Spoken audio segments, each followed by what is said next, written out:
Russell has just begun genetics in his 8th grade advanced biology class. He really has been looking forward to getting to the genetics section because he has heard from older students that Mr. Willow really makes it fun.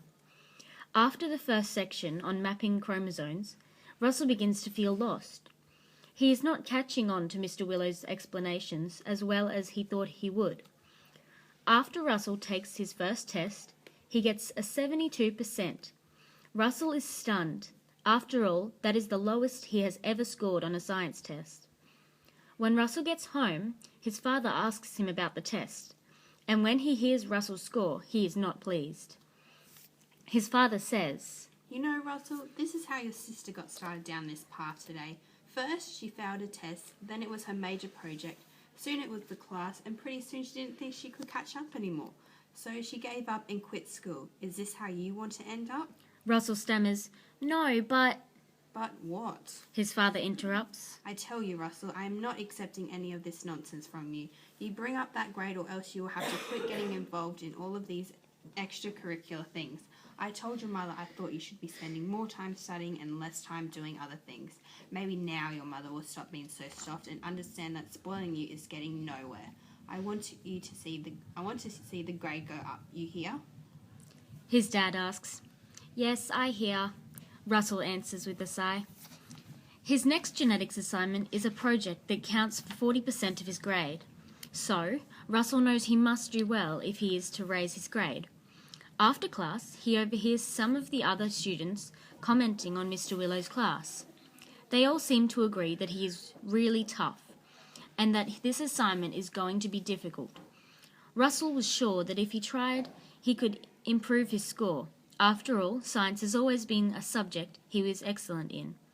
However, now that he has heard how difficult the assignment is, and having already scored poorly on the test, he is not so confident.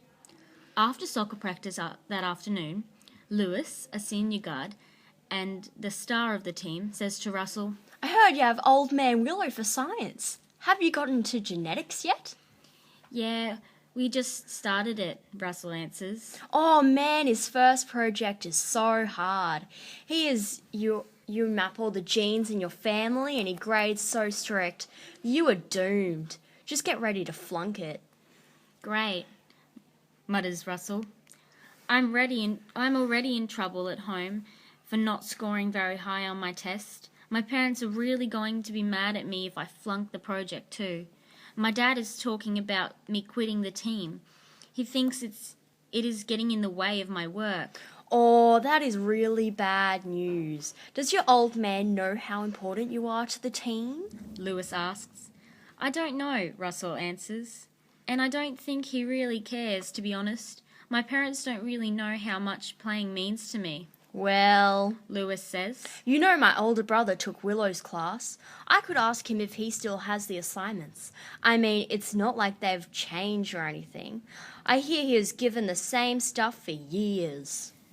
"But wouldn't he remember the assignment? And now it isn't mine?"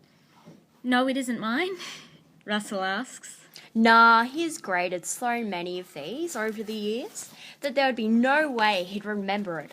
I'll ask my brother for it tonight and see if he still has it. I'll slip the assignment in your locker tomorrow. I know he got an A on it, so it should be an easy street." Lewis says as he heads off towards the locker room. Russell answers, "Well, I guess I mean..."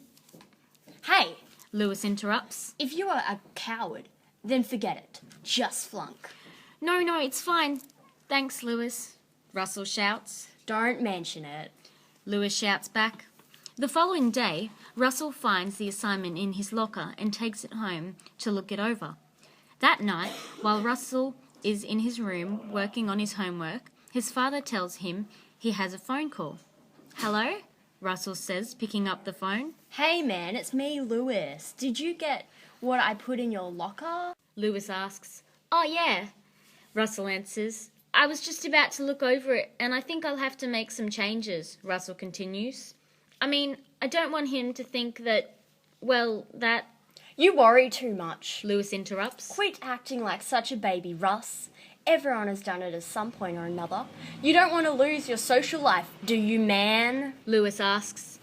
No, that would suck, Russell agrees. Russell, His father yells from the hallway outside his bedroom. you still talking on that phone? This is all going to end soon if you don't start making good grades. I gotta go. My dad is at it again, says Russell. I hear you. Talk to you later. Lewis answers. Yeah, later, Lewis, Russell answers before hanging up the phone. Later that night, Russell remembers his conversation with Lewis and his dad's sermons, and decides to make a few minor changes so that he can turn in Lewis's brother's assignment at his own. The following week, when Russell walks into class, he notices that some of his peers are acting funny. They are giggling and looking around the room. Russell is really puzzled by what is going on. Larry, who sits next to him, says, Boy, am I glad I didn't skip class today. "Why is that?" Russell asks. You didn't hear? Larry continues, Old Man Willow is out for blood. Yeah. says Marissa. The word is that someone in this class forged a paper or something, and he is really mad. I heard he was going to make an example of whoever did it to ensure it would never happen again. Says Heidi. Before Russell has a chance to respond, Mr. Willow comes in accompanied by Miss Gooden, the assistant principal. Mr. Willow turns on the overhead, and there, magnified and copied onto overhead paper, is Russell's assignment. Russell is stunned. The class is quiet, except for a few students' whispers. Well, Says Mr. Willow. does anyone recognize this paper? The class is silent. This paper Mr. Willow continues. was turned in last Thursday in class with a student's name on it. It was turned in as original work to be graded by me. Mr. Willow pauses. However, this paper is not original work. In fact, it is already being turned in 3 years ago by another student, a student who received a very high grade and should remain anonymous.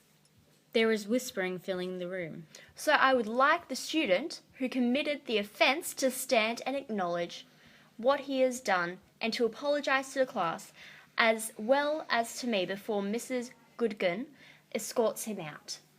The students are all very quiet. Russell is shocked and is beginning to feel sick. Well, Russell? Mr. Willow says. I thought you would like the chance to explain why you turned in someone else's project as your own, especially since you obviously thought you were so smart that you would get away with this. Russell begins to speak, but he can't. He can feel his face turning red, and he can hear all of the classmates whispering all around him. Russell wishes he could disappear into the desk. Mr. Willow decides later that day to call Russell's parents in for a conference to discuss the day's events. Mrs. Goodgan, do you have a minute? Mr. Willow asks, poking his head into her office after school has let out for the day. Sure, Mrs. Willow. What can I do for you? Miss Goodgan responds. Well, I've decided to call Russell's parents in for a conference and would like you to be present. Mr. Willow says. Sure, let me know when they can come in and I'll be glad to sit in. Mrs. Goodgan says. She then asks. Have you decided how you will handle this incident? No, Mr. Willow answers. I'm not sure how to handle this just yet. I need some time to think this whole thing over.